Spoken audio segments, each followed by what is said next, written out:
What's up, friends? Welcome to the Fuel Her Awesome podcast. I'm your host, Jess, and I know you're like, wait, Jess, is that you? It is me. I just have a bit of a hoarse voice because I actually got sick last week and lost my voice completely for almost 3 whole days. But funny story, I batch record these episodes for y'all at the end of the month. And guess what? Last week was the end of the month. So I had nothing for you today. So I'm actually recording this on Sunday night. This is the best my voice has been in almost a week. But you know what? I'm here for you. And if you don't like it, don't worry. It won't be a round long. Or maybe you're like Phoebe from Friends and maybe I sound like a little bit cooler and you enjoy this episode with what feels like a guest appearance. But no, it's me, Jess. Hi. So when I was going through this week, it's kind of funny. Well, it's not funny. It actually really sucks. But I laugh at it because what else are you going to do? But I've actually gotten sick kind of off and on for the last two months, like every other week. It's been really frustrating. And some have said, it's because we're opened up again and kids are exposed to more and they're bringing more home. And yeah, that might be some of it. But I know I am currently in a season of stress. I've got a lot on my plate right now. I'm grateful it's nothing serious, but it is something that is taxing and it's pulling a lot of my energy. And so I know in part that that's why my body is not able to function as well as I would like it to be. But what was really cool is this week, in one of my morning studies where I wake up every morning and I spend some time with God, I pray, I meditate.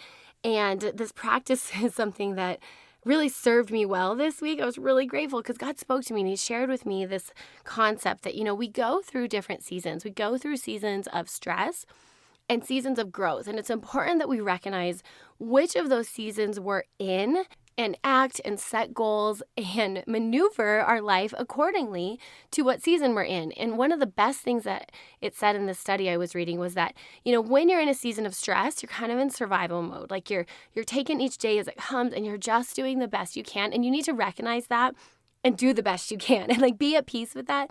And in my faith, I give the rest to God. I'm like, all right, God, I'm here, I'm showing up, and you got to take care of the rest because this is all I've got. But when we're in a season of growth, we need to do something that our stressed out self will be thankful for because we have the opportunity, we have abundance, we have capacity, we have space, time, whatever it is. But when we're in those seasons of growth, it's really important that we capitalize. And I notice this when I work with people. They come to me sometimes in a season of stress, like wanting to lose weight, wanting to make dietary changes, wanting to increase their exercise. And it's really hard. It just doesn't quite work because they're really already operating at a low capacity. Life is happening maybe not in the way they want. And they're looking kind of for something to control.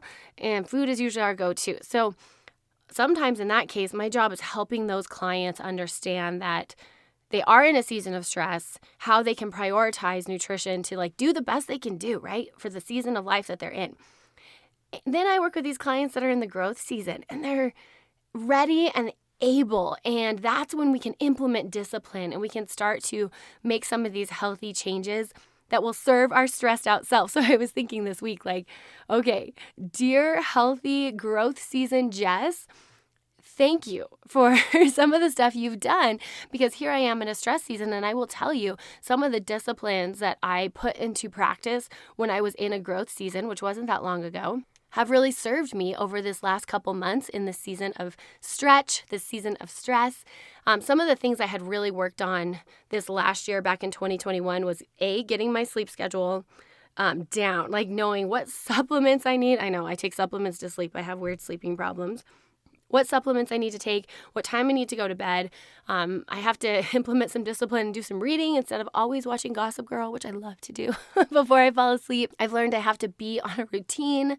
I need to be off of my phone. I need to not respond to texts right before I go to bed. I've got to just work on shutting my brain down. So that was something I've been working on. And in this season of stress, some of that stuff stuck and I've been able to continue to sleep. Some of the other health changes I had been working on in this past year was really getting my exercise routine down, learning how to be disciplined in the morning to go and then how to also have a backup plan when I don't sleep well and I can't get up in the morning to go. How can I implement exercise somewhere else in my day, whether it's a walk at work. Yes, walks at work count. I don't care if you're not sweating or your heart rate's not as high as it does when you go to the gym, but it still counts. But I learned how to have a plan A and a plan B with exercise. And that served me really, really well in this season of stress, because you better believe there have been many mornings that I've had to evaluate what is the healthiest form of exercise for me today. Is it going to the gym at 5:30 in the morning? And honestly, the answer's been no. A lot of times it's been no, I need to rest. I need to stay home, and I'm going to go for a walk later and just move my body in different ways. So I think that served me well. And then the other thing is getting my fruits and veggies back up. I swear I have to have this conversation with myself every 4 years. It's just not something that I naturally do. I wish I was one of those people that loved and intuitively ate fruits and vegetables, but I'm just not. Some of it has to do with my weird aversions to fruits and veggies. They have to be the right texture, and I get weirded out if they're not. But I have really worked hard to be intentional about getting my fruits and veggies in at least, every day, at least 4. And so in this season of stress, that's again something that stuck. I tend to have a salad for one of my meals. That way I knock out at least 2 servings of veggies. I usually put fruit on my salad. So that's 3 right there. And then I have an afternoon smoothie with fruits and veggies and, whatever else, depending on what I need for the day. But those practices are something I figured out during my growth season. They really worked well. And during the season of stretch, it served me and it stayed. And so here I am, in my week last week, not feeling great, going, oh, you know what? Season of growth, Jess, thank you so much for making the time to figure this stuff out, because you're helping me handle these sicknesses that are coming and handle all that's on my plate and still have energy to, in the day and be the mom I want to be. So long story longer, whatever season you guys are in, I hope that you can give yourself either some grace if you're in that season of stress and know you're doing the absolute best you can do, and this season will come to an end. You will find yourself in a season of growth sooner or later. And in the meantime, do what you can do to take the best care of yourself within the capacity that you have. And if you're in a season of growth, girl, now is the time. It is time to start making changes. It is time to devote time to you and implementing some of these disciplines that are going to serve you well when life happens, because you know what? Life will happen. It's just the way the cookie crumbles. So today I'm going to be talking to you guys about nutrition health hacks that boost your energy. And the cool thing about these is that no matter what season you're in, whether you're in a season of stress or a season of growth, they can help you boost your energy. You're going to need it regardless of what season you're in. And I'm really excited to share them with you.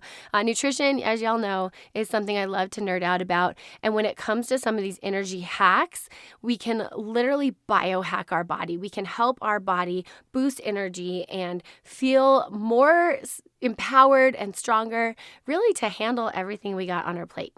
Because whether you're in a season of growth or a season of stress, girl, you got a lot to do, and you're going to need energy to do that. So we are going to dive right in today. So glad you guys are here. Thanks for hanging with me, even with my raspy, hoarse voice.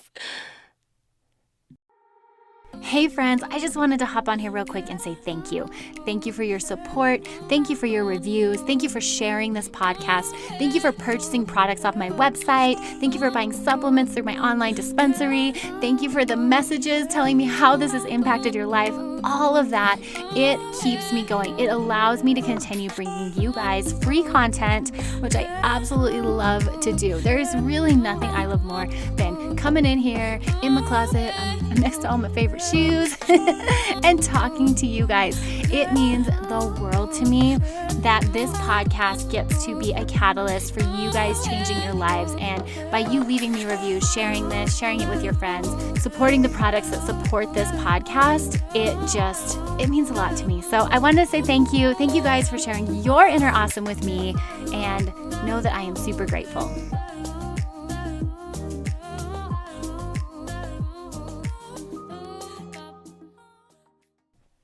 All right, friends, we are going to dive right in on some of these nutrition energy hacks. And as I said in the title, no, it's not more coffee. Actually, contrary to that, it's put the coffee down. And I speak from personal experience. If y'all know me, I have a serious coffee problem. It's my adult pacifier. And while I love coffee in and of itself, I also just love drinking like out of a mug. I don't know. There's something about it. But one of the things I noticed, and this was after I had kids, when I was done breastfeeding, I was done having babies, and I got back to my habit of drinking a lot of coffee. I don't even want to tell you guys how much I would drink. It's kind of embarrassing. I would drink I can't even say it, like over 8 to 10 cups a day. Please don't judge me. I mean, so much so that one time, I can't believe I'm sharing this either. I guess I'm just sharing all my dirty secrets right now. This is one thing in my marriage that my husband has yet to forgive me for. And if you ever hang out with us, ask him about the coffee pot incident, because he seriously gets mad still. He has this look. I think it's funny. But one time I straight up took the whole coffee pot to work. I was like, oh yeah, I'm just going to take the whole thing. I don't know. I was in a selfish phase. But anyways, I drink a lot of coffee, but post babies, when I kind of got back to my old habit, I realized that I actually felt worse. And as I was, right, go figure. But, I'd be chugging coffee at 2, 3 p.m. trying to fight off that natural dip in our circadian rhythm that we have, that energy lull. And it wasn't actually boosting my energy anymore. So I started experimenting with different things. And of course, looking at the research, because that's what I do. And I want to share 4 energy hacks for you guys today. Put the coffee down. Try these. Number 1 is eating consistently throughout the day. And for y'all that are intermittent fasting, this is going to be a bit of a challenge. So this is probably one of the many reasons I'm not a huge fan of intermittent fasting, because I don't think it allows us to eat consistently throughout the day. And what we know is to keep blood sugar at an appropriate level, we need to be eating consistently throughout the day. And when I say consistently, I'm speaking both to time and amount of protein and carbohydrate. Those are the things that help us, that impact our blood sugars. So when we're intermittent fasting, we tend to not eat, right? And in the morning, there's this whole up and down with our blood sugars, because we're coming off an 8-hour fast already, at least. And then we have a meal. Most people, when they intermittent fast, that first meal is rather large. And so they can get a really high spike in blood sugar, and rightfully so. They're freaking starving. I would do the same thing. So when we eat consistently throughout the day, we prevent those highs and lows in our blood sugar. And that's one way to keep our energy stable all day long. Now, if you're intermittent fasting and you absolutely love it and you're really bummed out that I said this, here's your litmus test. If you can go through your fast and have a meal that isn't you're binge eating, right? It isn't overindulging. You don't feel like you're so stuffed and then you're tired and lethargic after that meal, it might work for you. But check that out. If you've been toying with the idea of doing intermittent fasting because it's popular right now, I just want to encourage you to eat consistently throughout the day, see how that works first, and ride that wave before you jump on this hot intermittent fasting bandwagon. Now, when I say eat consistently, and I'm talking about carbs and protein specifically, one of the things we can do is have at least 20 to 25 grams of protein at every meal, especially breakfast. We ladies tend to skimp on protein in the morning. And then our carb content is being mindful that we're spacing that out. And one of the things I notice in the clients I work with is they forget that we get carbs from fruits, veggies, and dairy. So you might for breakfast, have oatmeal and then fruit and juice, and not realizing that we're actually getting a lot of carbohydrate there. We might be able to slim that carb down and better balance our meal with maybe some more protein, maybe adding some nuts or seeds in our oatmeal. So just taking a look at your whole plate and being cognizant of where you're getting these macronutrients from and balancing them. So that's number 1, eating consistently throughout the day with a focus on carbs and protein. Number 2 is start your day with protein and color. And I'm talking about natural color, not like the color of your milk from your Lucky Charms. I have to specify for both kids and adults. But what we do is when we start the day with protein, it actually helps us increase our concentration levels. And some of that has to do with the amino acids that we pull from protein. Those amino acids, specifically tryptophan and tyrosine, they help pave the way or connect some of the main neurotransmitters in our brain. And so when we're coming off that 12, 8, 14 hour, however long it was, fast overnight, giving our body that hit of protein sets our brain up to have energy, and research shows it helps us concentrate better in the morning. Not only does it do that, but it also turns on our muscle protein synthesis process. And all that means is it like kickstarts our body's ability to repair muscle. Our muscles are constantly going through this breaking down and building up cycle. And when we have protein in the morning, it kickstarts that repair process so that we're staying on top of the repair and not getting behind on the breakdown. So I mentioned protein, but also color. Having some sort of fruit or veggie in your breakfast, and it could be an apple, banana, real easy on the go. You can throw a handful of spinach in your smoothie. If you're someone that's like, ew, gross, I've never done that, I double dog dare you to try it. It's crazy you don't taste it. And my kids are so picky. I need to do a whole podcast on picky eating with kids because they are making me work hard at home in the kitchen. But I make them smoothies with spinach and they don't even taste them. So try it out. Throw some greens in your smoothie. See how it gives you that extra energy boost without any of the flavor. Throw veggies in your eggs if you're an eggs person. But what we can do is start the day off with these, and you're going to notice not only a boost in your energy because you're giving yourself micronutrition from that color, but like I said, we have that increased concentration capacity from added protein. Just some ideas on protein for you ladies. You can do like 2 eggs plus 2 egg whites. And why I do set it up that way is because I like the whole egg. They have choline and some really great vitamin D in there, but having beyond 2 is kind of pushing our fat limit for that meal. And so I like to balance it with a couple egg whites, adding in that extra protein. Other ideas are having some like breakfast sausage. You can have vegetarian breakfast sausages. Those are super easy to heat up in the microwave, grab and go. Of course, there's always protein shakes, which are, again, easy. I'm like all about the easy peasy in the morning. But getting those in there one way or another is really going to boost that energy right away. Now let's talk about the energy dip that we feel in the afternoon, because it's like, all right, great, Jess.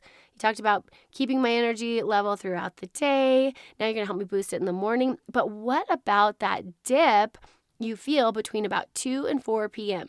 Guess what? If you feel that, you're not alone, because there's that natural dip in our circadian rhythm. But we can actually provide high nutrient power to biohack the body and at least not feel as tired. So there's a few things we can do. Number 1, drop the caffeine. I know we tend to grab caffeine that time of day if you're a caffeine person. Some of you are like, no, Jess, that's crazy to have caffeine past noon. I'll never sleep. But if you're a caffeine person, we tend to grab it. But that can actually be counterproductive at that point in time. So having something that provides more hydration or perhaps helps quell some of the cortisol that can boost during this time of day, like an adaptogenic beverage. I am a huge fan of now having something called mud water. One of y'all actually submitted a question a while back and said, do you recommend mud water over coffee? No, I don't, because my heart belongs to coffee. But I do recommend it in lieu of coffee in the afternoon. If you're unfamiliar with what adaptogenics are, friends, all they are natural substances that help the body adapt to stress, and they exert like a normalizing effect on your bodily process. One of the most common ones is ginseng. You're starting to see more of these mushroom elixirs pop up, and I'm a big fan of them. I mean, try it out. See how it makes you feel. I know mushroom elixir does not sound like super like alluring, but they're actually pretty good. And I like mud water specifically because it is a chai base, and I'm a chai fan, but it has lion's mane in it. It's got some turmeric, so there's an anti-inflammatory effect. But try something besides caffeine, because while that caffeine stimulates our central nervous system, it also makes our brain not work as well past a certain point. And they've actually looked at beyond 400 milligrams a day, which can be averaged at like 4 cups of coffee. It starts to have the opposite effect that it does in the first place, right? Like we know caffeine helps with focus, with attention and alertness, but once we pass that threshold, we start to see it impact memory. Focus goes down, anxiety goes up.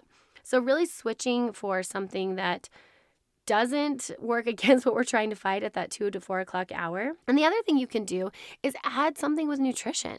If you're not in a place where you can grab a fruit or veggie snack, guys, those green powders are a great alternative. I mean, they're not the best, of course. Food always provides the most precious micronutrients, but they're an okay substitute. And so getting like amazing grass or athletic greens or something that provides that dose of B vitamins, which B vitamins are what help turn our food into fuel, can help give us a little bit of that energy boost. And if I haven't sold you on green powder and mushroom elixirs, last but certainly not least is adding in an amino acid supplement. Amino acids, friends, the branched chain amino acids, all they are specific proteins that are specifically used in our brain and our muscles. And I typically recommend them pre-workout, but they can also be used in the afternoon to boost your attention and your concentration. So if you want to get one with caffeine, there's a lot of options with caffeine. If you want one without, I've got an awesome one on my Wellevate store. It's by Thorne Nutrition. It's a berry flavor, so delicious. And having one of those 3 beverages, hydrating beverages in the afternoon can really help counteract that natural dip in energy that we all get. I mean, I just want you to know it's normal. You're not crazy that you're tired by, 3. We just all get that way. But not many of us can take a power nap. So sometimes we just got to biohack and give our body some added nutrition in that hour. I will tell you what will not help is going to the vending machine and grabbing a super high sugar snack. You will feel a quick energy boost, but it will not last. And that quick energy boost is from your spike in blood sugar, but long term, you're not giving your body some of those micronutrients to help counteract that natural dip in your concentration. So let's reach for something that is going to empower us and maybe stay away from the things that will make us actually feel more lethargic unless you really want a cookie. I mean, you know me, all things are okay. But it depends on what your goal is, right? But take a look and do so. There are no bad foods, but we got to choose wisely, right? Okay, and the third and final biohack to boost your energy is boosting your brain with omega-3s, B vitamins, and magnesium. Guys, these 3 nutrients are some of my faves because they support the development and release of our primary neurotransmitters that are associated with mood and energy. So the primary neurotransmitters are dopamine, norepinephrine, and serotonin. So dopamine, that's your motivation hormone. It's released when you're motivated, but also it's associated with memory and attention. We need that. At times when we're tired and we're worn out, we need more dopamine. Norepinephrine, it's our excitatory neurotransmitter. It's associated with our fight or flight and reward system. So whether you're stressed or excited, you're pumping out some norepinephrine. And then, of course, serotonin, that's our happy hormone, but it's also associated with cognitive function and learning. So all of these neurotransmitters are important, powerful, and needed when we are wanting to operate at a high capacity. So it's believed that consuming foods higher in omega-3s, the B complex vitamins, and magnesium can actually make us more resilient to stress because of the role they play, those 3 nutrients, the role they play in the development and transmission of these neurotransmitters. So what foods provide these 3 nutrients? Oh, I'm so glad you asked, friends. Your B vitamins can be found in protein-based foods. So you know all that protein talk I do about like getting your 20 to 25 grams of protein at every meal? Guess what? You're also getting B vitamins. But it can also be found in wheat and rice and spirulina. Guys, that spirulina is often what's in those green powders, which is why I typically recommend it for an afternoon pick-me-up. Omega-3s are most commonly known for salmon, but you can also get your daily dose in just 2 tablespoons of ground flaxseed. So if you're making oatmeal, smoothie, whatever you can mix some seeds into without noticing a lot, guys, throw 2 tablespoons of flaxseed in there. It's great for your gut. Also hits your omega-3 total for the day. And then walnuts are another great source of omega-3s. And magnesium, friends, you can get it in coffee. Woo woo. I know I've been talking about cutting coffee down, but for your morning cup, hey, hello magnesium. You're also going to find magnesium in milk, bananas, quinoa, spinach, and honestly, supplementation. More than half of Americans do not get adequate magnesium in their diet, so this is one I typically recommend to my clients for supplementation. Of course, check with your healthcare provider. You got to make sure it doesn't interact with any medications if you're on it. But if that's something you're interested in, be sure you talk to your provider. Or if you're working with me, hey, ask me about it. I'll get you hooked up with a really good magnesium vitamin.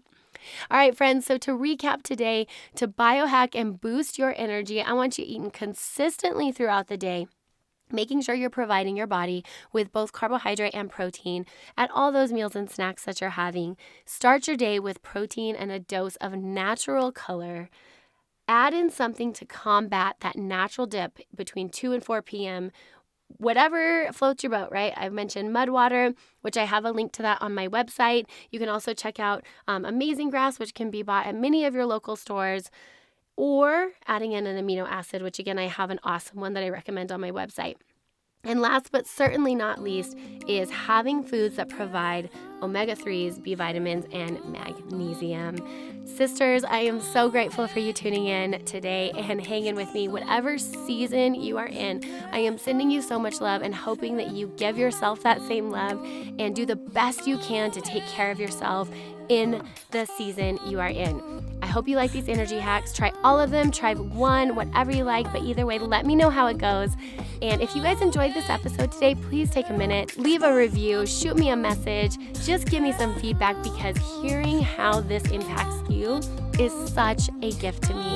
I am so grateful to each and every one of you for tuning in today. I hope you have a fabulous day. Cheers and happy eating. Thank you so much for joining me today. I hope it strengthened your food journey and empowered you to live boldly in your body. Real quick, sister, before you go, if you liked today's episode, the best way you can thank me is head on over to iTunes, Fuel Her Awesome Podcast, leave a review and subscribe. Then take a screenshot and share it on your social media. Don't forget to tag me at Jess Brown RD. And if you're looking for more resources, be sure to check out my website, jessbrownrd.com. I've got info on my e-course, Fuel Her Awesome Food Foundations, my 10-step ebook on how to beat body bullying, and so much more.